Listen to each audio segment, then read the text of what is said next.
সুপ্রিয় শিক্ষার্থী, তোমরা সবাই কেমন আছো? তো দেখো, গত কয়েকদিন যাবত লক্ষ্য করছি যে এই চারটা প্রশ্ন তোমাদের থেকে সব থেকে বেশি পাওয়া যাচ্ছে। ফেসবুক পেজে, ইউটিউবে, কমেন্টে সবচেয়ে বেশি এই চারটা প্রশ্ন দেখা যাচ্ছে এবং তার ভিতরে সব থেকে বেশি দেখা যাচ্ছে হলো এটা। তো দেখো, প্রথমে আমি এখানে সাজিয়েছি আজকে চারটা প্রশ্ন নিয়ে আলোচনা করবো। দেখো, ফার্স্ট সাজিয়েছি 2024 সালে ষান্মাসিক মূল্যায়ন কিভাবে হবে, অর্থাৎ 3 তারিখ থেকে যে ষান্মাসিক মূল্যায়ন পরীক্ষা সেটা আসলে কিভাবে হবে। তারপরে দেখো, পরের কোশ্চেন 2024 সালে ষান্মাসিক সম্ভাব্য প্রশ্নগুলো কেমন হবে, অর্থাৎ কোন প্যাটার্নের প্রশ্নগুলো হবে। এরপরে খেয়াল করো, 3 নম্বর যে কোশ্চেন এখানে আমি দিয়েছি, শিক্ষার্থীরা মূল্যায়নের দিনে কি কি নেবে, অর্থাৎ সাথে করে তারা কি কি নিতে পারবে। আর সর্বশেষ যে প্রশ্ন, এটা সব থেকে কম আসছে, গণিত বিষয়ে সম্ভাব্য কাজগুলো কি কি। তো চলো আমরা আজকে একটা একটা করে এই যে চারটা কোশ্চেন আমি সাজিয়েছি, প্রত্যেকটা কোশ্চেনেরই উত্তর আমরা জেনে নেই এবং আমাদের ভিতরে যত দ্বিধাদ্বন্দ্ব কাজ আছে, অর্থাৎ যত দ্বিধাদ্বন্দ্ব রয়েছে, যত কনফিউজড রয়েছে, সবকিছু আজকেই এই ভিডিওর মাধ্যমে দূর হয়ে যাবে। তো চলো ফার্স্টে দেখো, প্রথম যে কোশ্চেন, যে ষান্মাসিক মূল্যায়ন কিভাবে হবে এবং এর প্রশ্নগুলো আসলে কেমন হতে পারে। তো খেয়াল করো, এটা হলো চূড়ান্ত উত্তর। দেখো, এখানে আমি দিয়েছি 2024 সালে ষান্মাসিক মূল্যায়ন নির্দেশিকা এবং সম্ভাব্য প্রশ্ন। তো দেখো, প্রথম যে কথাটা বলছি, যে পরীক্ষা হবে সর্বোচ্চ 5 ঘন্টা, অর্থাৎ এসএসসি তে যেভাবে আমাদেরকে নির্ধারণ করা হয়েছে। তো তারপরে দেখো দিয়েছি, শিক্ষার্থীদেরকে দুইটা জিনিস দেওয়া হবে। এক নম্বর হলো মূল্যায়ন নির্দেশিকা, দ্বিতীয় নম্বর হলো উত্তরপত্র। উত্তরপত্র কিন্তু অবশ্যই আমাদের যে খাতাটা সেটা কিন্তু 16 পৃষ্ঠার হবে। আর আমি 16 পৃষ্ঠার খাতায় কি করতে হবে না করতে হবে তারও কিন্তু একটা ভিডিও আমি দিয়ে দিয়েছি অলরেডি। এবং অনেকে জানতে চাইছে, স্যার পরীক্ষার প্রশ্ন বা মূল্যায়ন নির্দেশিকা কবে দেওয়া হবে। তো তোমাদেরকে আমি বলতে চাই, পরীক্ষার মূল্যায়ন নির্দেশিকা দেওয়া হবে পরীক্ষার আগের দিন, অর্থাৎ 3 তারিখে হলে 2 তারিখে এরকম। এবার দেখো, শিক্ষার্থীরা মূল্যায়ন নির্দেশিকা বা মূল্যায়ন নির্দেশনা পড়বে। এবার দেখো 3 নম্বরে কি কি করতে হবে শিক্ষক বুঝিয়ে দিবেন, অর্থাৎ তোমাদেরকে অনেকেই কনফিউশনে আছে, স্যার আমাদের 16 পাতার পৃষ্ঠায় 16 পাতার খাতায় কি কি কাজ করতে হবে, কিভাবে কি করতে হবে। তো তোমাদের টেনশনের কোনো কারণ নেই, তোমাদের শিক্ষক যে পরীক্ষার হলে থাকবেন তিনি তোমাদের সবকিছু বুঝিয়ে দিবেন। এরপর দেখো 4 নম্বরে দিয়েছি একক কাজ, জোড়াই কাজ, দলগত কাজের পাশাপাশি এবার লিখিত অংশ থাকবে। তো লিখিত অংশে তোমার থাকতে পারে প্রতিবেদন, সংক্ষিপ্ত প্রশ্ন, এই টাইপের। আর সংক্ষিপ্ত প্রশ্নের মান 5 নম্বর করে ধরা হয়েছে। এবার দেখো 5 নম্বরে দিয়েছি সময় ফ্লেক্সিবল, মানে কম বেশি লাগতে পারে। অর্থাৎ দেখো, এখানে 5 ঘন্টার সময় আমার নির্ধারণ করা হয়েছে। এখন যদি আমাদের আগে আগে হয়ে যায় তাহলে সময়টা কম লাগবে, যদি একটু কম বেশি অর্থাৎ 10-20 মিনিট একটু বেশি লাগতেই পারে। তো সেক্ষেত্রে 10-20 মিনিট আমাদেরকে স্যার চাইলে দিতে পারেন। এরপরে দেখো, শিক্ষকের ইচ্ছায় মাঝখানে বিরতি থাকতে পারে, আবার নাও থাকতে পারে। অর্থাৎ তোমাদেরকে আমি গত একটা ভিডিওতে বলেছিলাম যে আমাদের 5 ঘন্টার পরীক্ষায় 30 মিনিট হলো বিরতি থাকবে।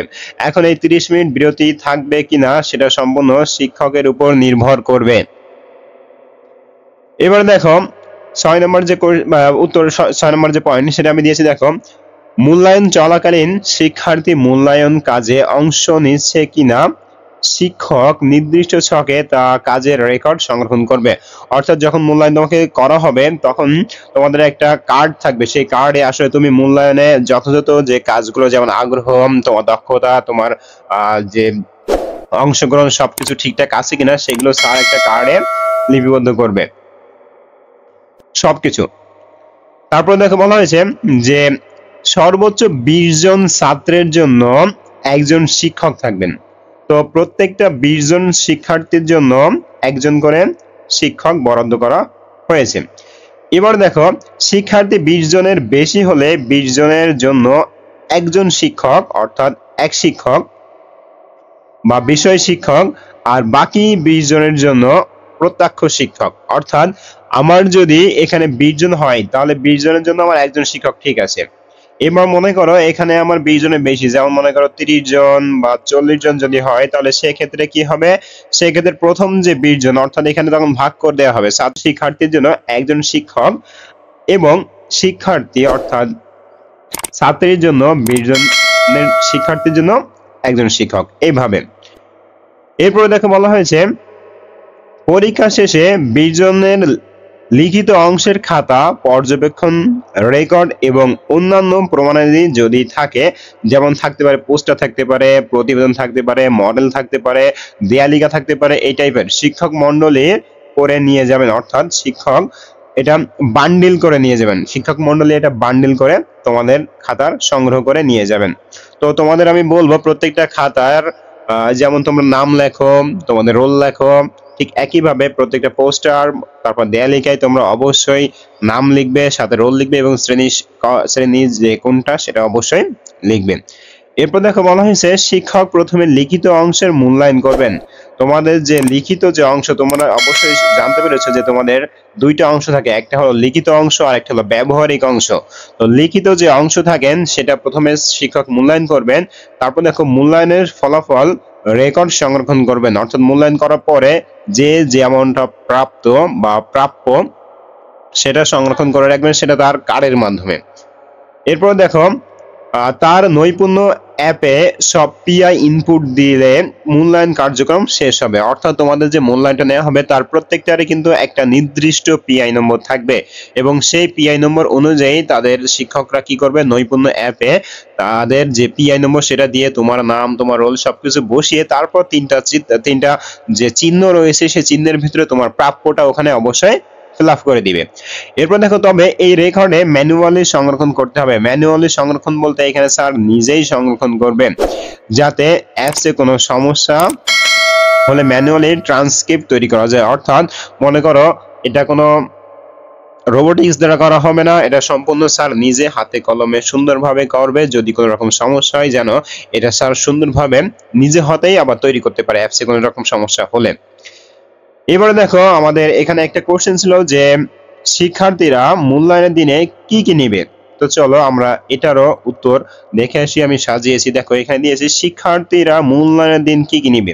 তো প্রথম দেখো যে বাংলা, সকল শ্রেণীর সবাই পাঠ্য বই নিয়ে যাবে। অর্থাৎ বাংলা যেদিন পরীক্ষা হবে প্রত্যেকটা শ্রেণীর শিক্ষার্থী 6 to 9 সবাই তাদের পাঠ্য বইটা সাথে করে নিয়ে যাবে। তারপর দেখো গণিত যেদিন পরীক্ষা হবে সপ্তম এবং অষ্টম শ্রেণী পাঠ্য বই নিয়ে যাবে, অন্যরা পুরাতন ক্যালেন্ডার ও আঠা নিয়ে যাবে। তাহলে আশা করি বুঝতে পেরেছো সপ্তম এবং অষ্টম শ্রেণীর জন্য শুধুমাত্র পাঠ্য বই নিয়ে যাবে এবং 6 এবং 9 এরা কি করবে, এরা অবশ্যই যে পুরাতন ক্যালেন্ডার এবং যে আঠা থাকে সেটা নিয়ে যাবে। এবার দেখো বিজ্ঞান যেদিন পরীক্ষা হবে সেদিন কি করবে, সকল শ্রেণীর বিজ্ঞান বই নিয়ে যাবে। অর্থাৎ সকল শ্রেণীর শিক্ষার্থী 6 to 9 সকল শ্রেণীর শিক্ষার্থী তোমাদের যে দুইটা বিজ্ঞান বই রয়েছে, একটা হলো অনুসন্ধানী আর একটা হলো অনুশীলনী, দুইটা বই তোমরা সাথে করে নিয়ে যাবে। এরপর দেখো ইতিহাস ও সামাজিক বিজ্ঞান যেদিন পরীক্ষাটা হবে সেদিন ষষ্ঠ, অষ্টম এবং নবম এই 3 শ্রেণী পাঠ্য বই নিয়ে যাবে। বাকি যে সপ্তম শ্রেণী থাকবে তারা পাঠ্য বই নিয়ে যাবে না। এরপর দেখো ডিজিটাল প্রযুক্তি যেদিন পরীক্ষাটা হবে শুধুমাত্র সপ্তম শ্রেণী পাঠ্য বই নিবে, ষষ্ঠ শ্রেণী নিবে কাগজ আর পুরাতন ক্যালেন্ডার, অষ্টম এবং নবম শ্রেণী সরাসরি কম্পিউটারে পরীক্ষা নেওয়া হবে যদি সম্ভব হয়, আর যদি না হয় তাহলে তাদের ক্ষেত্রেও ঠিক একই রকম কাগজ অথবা পুরাতন ক্যালেন্ডার অথবা পোস্টার পেপার এই টাইপের। এরপরে দেখো স্বাস্থ্য সুরক্ষা পরীক্ষার ক্ষেত্রে শুধুমাত্র সপ্তম শ্রেণী বই নিয়ে যাবে। এবার দেখো এখানে ব্র্যাকেটে বলা হয়েছে ওজন এবং উচ্চতা মাপতে হবে। তো যেদিন স্বাস্থ্য সুরক্ষা ক্লাসে পরীক্ষাটা হবে, ক্লাস না অবশ্য ষান্মাসিক পরীক্ষাটা হবে, সেদিন তাদের ওজন এবং উচ্চতা মাপতে হবে এবং শুধুমাত্র সপ্তম শ্রেণী বইটা নিয়ে যাবে, বাকি যে 3টা শ্রেণী তারা বই নিয়ে যাবে না। এরপর দেখো ধর্ম, ইসলাম ধর্ম বা ধর্ম যেটাই বলো, শুধুমাত্র সপ্তম শ্রেণী বই নিয়ে যাবে, অষ্টম এবং নবম শ্রেণী পুরাতন ক্যালেন্ডার নিয়ে যাবে, সাথে পোস্টার পেপার কাগজ নিয়ে যেতে পারে। অন্যান্য ধর্ম বিগত কয়েকদিন খবর কাগজ নিয়ে যাবে। অর্থাৎ তোমার মনে করো ইসলাম ধর্ম ছাড়া যে হিন্দু ধর্ম, বৌদ্ধ ধর্ম, খ্রিস্ট ধর্ম রয়েছে তারা কি করবে, যে বিগত কয়েকদিনের যে খবরের কাগজ তারা সেগুলো সংগ্রহ করে নিয়ে যাবে এবং সাথে সম্ভব হলে পুরাতন ক্যালেন্ডার বা কাগজপত্র, পোস্টার পেপার এগুলো নিয়ে যাবে। এরপর আসি দেখো আমাদের আরো একটা কোশ্চেন ছিল এখানে, সর্বশেষ বলা হয়েছে গণিতের বিষয়ে সম্ভাব্য কাজগুলো কি কি আসতে পারে বা কেমন প্যাটার্নের আসতে পারে। তো দেখো এখানে আমি দিয়েছি গণিতের বিষয়ে সম্ভাব্য কাজগুলো। প্রথম দেখো ষষ্ঠ শ্রেণী, দেখো এসো গ্রিড পরিমাপ করিয়ে আমরা গ্রিড শিখছি। তো সপ্তম শ্রেণীতেও একই রকম রয়েছে, গ্রিড রয়েছে, তারপরে ষষ্ঠ শ্রেণীতে রয়েছে। তো ষষ্ঠ শ্রেণীর যে বইয়ে যে গ্রিড পরিমাপ সেগুলো এখান থেকে আসতে পারে। তারপরে দেখো আমাদের প্রশ্ন আমাদের উত্তর এই টাইপের যে প্রশ্ন, অর্থাৎ আমাদের যে প্রশ্নগুলো তাৎক্ষণিকভাবে করা হবে ঠিক তেমনই ভাবে তোমাদেরকে কি করতে উত্তর করতে হবে। এরপর দেখো নিজের পরিবার সম্পর্কে জানি, এরপর হলো নিজের পরিবার সম্পর্কে জানি, এই টাইপের কিছু কোশ্চেন দিয়ে দিতে পারে। এবার দেখো সপ্তম শ্রেণী, তো সংখ্যার পাসওয়ার্ডের পাজল, আমরা পাজল নামে সবাই চিনি, সে পাজল দিবে। তারপর দেখো আমাদের প্রশ্ন আমাদের উত্তর, একটু আগে যেটা বললাম। এরপরে হলো মডেল তৈরি করি সূত্র দিয়ে, বিভিন্ন মডেল তৈরি করা যেতে পারে, সেগুলো তোমাকে দিতে পারে।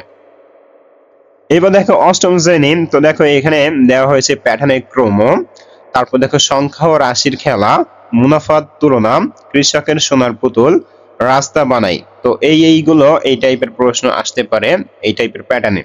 এবার দেখো সর্বশেষ নবম শ্রেণী, সূচকীয় ধারা, জোড়াই, অবচয় চিনি, ভেনচিত্রের মেশিন, অনুক্রম ও মুনাফার খেলা। তো তোমাদেরকে আবারও বলতে চাই, মূল্যায়নের নির্দেশিকা পরীক্ষার একদিন প্রকাশ করা হবে।